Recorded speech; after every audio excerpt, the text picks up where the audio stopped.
জাফলংয়ে অবৈধভাবে পাথর উত্তোলন বন্ধে টাস্ক ফোর্সের অভিযান। সিলেটের গোয়াইনঘাট উপজেলার জাফলংয়ের প্রতিবেশ সংকটাপন্ন এলাকা ইসিএ থেকে অবৈধভাবে যন্ত্র দানব দিয়ে পাথর উত্তোলনের দায়ে টাস্কফোর্সের অভিযান পরিচালনা করা হয়েছে। শনিবার দুপুর থেকে জাফলংয়ের জুমপাড় এলাকায় এই অভিযান পরিচালিত হয়। গোয়াইনঘাট উপজেলা নির্বাহী কর্মকর্তা ইউএনও রতন কুমার অধিকারীর নেতৃত্বে জাফলংয়ের জুমপাড়, পশ্চিম লাখেরপাড় ও কান্দুবস্তি এলাকায় এই অভিযান চলে। অভিযানে অবৈধভাবে পাহাড় ও ফসলি জমি কেটে পাথর উত্তোলনের দায়ে প্রায় 20 থেকে 25টি মেশিন ধ্বংস করা হয়।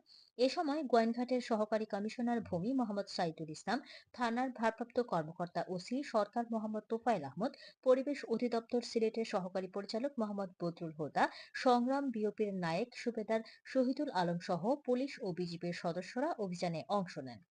অভিযানে নেতৃত্ব দেয়া গোয়াইনঘাটের উপজেলা নির্বাহী কর্মকর্তা ইউএনও রতন কুমার অধিকারী জানান, জাফলংয়ের ইসিএ জোন এর চুমপাড় এলাকায় অবৈধভাবে যন্ত্র দানব দ্বারা পাথর উত্তোলন করা হচ্ছে এমন সংবাদ পেয়ে টাস্কফোর্স গঠন করে অভিযান চালানো হয়েছে।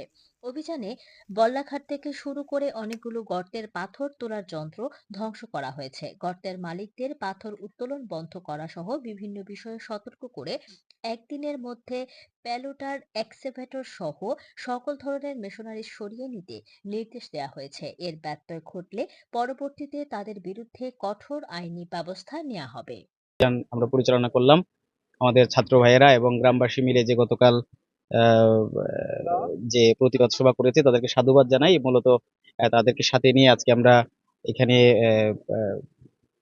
ব্রিজ, জুমপারের যে ব্রিজ, ইয়েটা রাস্তাটা এবং এখানকার বল্লাঘাটের থেকে শুরু করে আমরা অনেকগুলো পাথর তোলার যন্ত্র নষ্ট করেছি এবং যে যে জায়গায় গর্তগুলো করে তারা পাথর ওঠায় সেগুলোর বিরুদ্ধে আইনগত ব্যবস্থা নেওয়ার জন্য আমরা ইতিমধ্যে পদক্ষেপ নিচ্ছি এবং যারা ফেলোডার এবং এক্সকাভেটর চালায় তাদেরকে আমরা সতর্ক করে দিয়ে বলে দিতে চাচ্ছি, আগামী আজকের ভেতরে যদি তারা যন্ত্রগুলো এখান থেকে না সরিয়ে নেয় এবং তারা যদি বন্ধ না করে তাহলে তাদের বিরুদ্ধে কঠোর আইনের ব্যবস্থা নেওয়া হবে এবং যন্ত্রগুলোকে ধ্বংস করে দেওয়া হবে। ধন্যবাদ।